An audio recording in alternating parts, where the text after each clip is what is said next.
Bon, ça n'a plus beaucoup d'importance. Comme vous l'avez compris, donc j'ai quitté Nevers Avenir et je ne suis donc plus adjointe. Pour ceux qui ont suivi le conseil municipal, vous avez entendu ma déclaration. Ceux qui ont suivi mon Facebook l'ont lu. Je vous la renverrai en privé si vous le souhaitez. Je suis partie, comme je l'ai dit, effectivement, au regard de la non-conformité de la procédure d'information des élus dont je fais partie. Je suis partie et je n'ai pas entendu le vomi que ce monsieur a dû effectivement jeter sur moi comme à son habitude. Puisqu'effectivement, il ne connaît que l'injonction, la répression ou l'intimidation ou l'humiliation. Moi, j'ai pas de goût particulier ni pour la soumission, ça vous avait pas échappé, encore moins pour l'humiliation. Juste techniquement, j'ai un souci là. Comment dire ?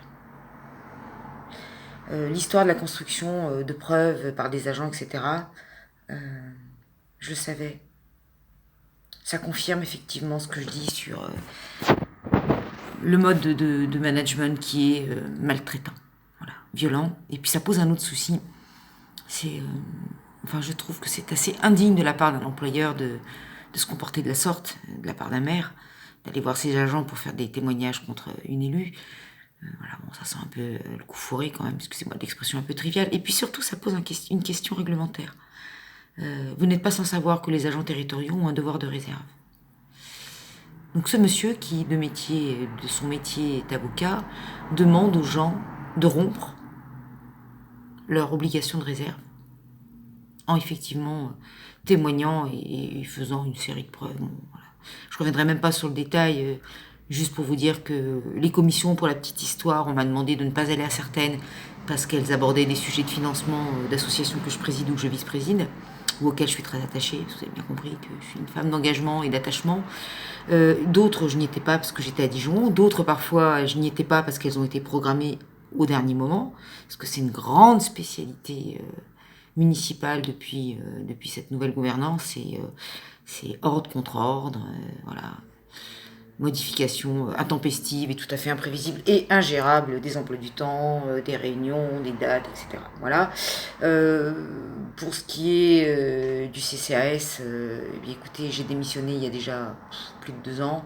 Officiellement, il y a plusieurs mois, puisque je l'ai fait par mail. Alors aujourd'hui, il joue la montre en disant que non, ma démission n'était pas officielle. Bon, elle l'était, puisque la première, il m'a demandé de la rompre en informant les membres du CCAS que sa demande, donc plus exactement, très précisément, le maire refuse ma démission. Donc je vous informe que mon information de la veille est nulle et non avenue. Bon, entre-temps, j'ai refait une information via mail, certes, de démission, mais je l'ai fait aussi par courrier à monsieur le préfet. Donc je ne vois pas comment cette démission ne serait pas officielle. Il va falloir qu'on m'explique la subtilité juridique, mais quand bien même, je vais refaire un courrier à recommander. Alors après, je rappelle quand même aux gens qui refusent de laisser monter l'élu qui doit siéger au CA du CCAS à ma place, que ces élections sont statutaires, les représentants de la ville au CCAS ont été élus et qu'il est absolument impossible, et surtout pas du pouvoir, ni des membres du CCAS et encore moins du maire, de sortir ce monsieur qui a été tout à fait légalement et de manière réglementaire élu. Voilà, la suite dans le prochain épisode, mais restons vigilants parce que quand même dans tout ça, c'est effectivement la démocratie qui est méprisée. Et à travers ce mépris de la démocratie, c'est aussi nous tous, vous, moi, et puis les gens qui n'ont pas les mots pour le dire, et malheureusement ils sont de plus en plus nombreux. Donc voilà, effectivement, je vais rester très vigilante sur le respect et la conformité de toutes les procédures légales au regard de ce que prévoit la loi des collectivités territoriales.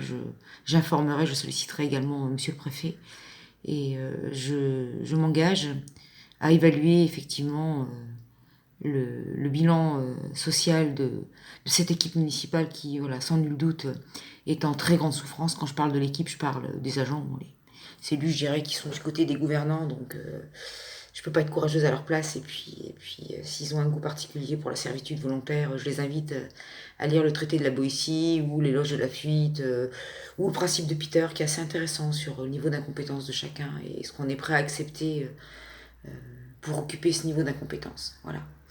Je le dis sans méchanceté. Voilà.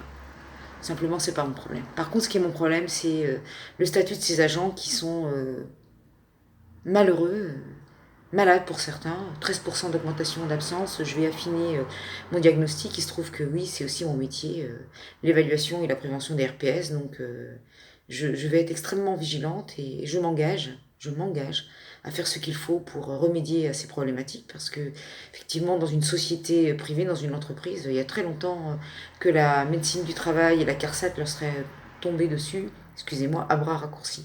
Voilà. Donc je ne pense pas que être titulaire de son poste, ou même que contractuel, mais même titulaire de son poste de la fonction territoriale, la majorité étant décatégorisée, donc sans évolution particulière possible, des rémunérations de misère et un statut qui inféode les gens. Voilà. Clairement, les gens sont complètement assujettis au regard de leur obligation de réserve et leur devoir d'obéissance. Voilà. Donc je vais faire ce qu'il faut. La suite, plus tard. À bientôt. Salut.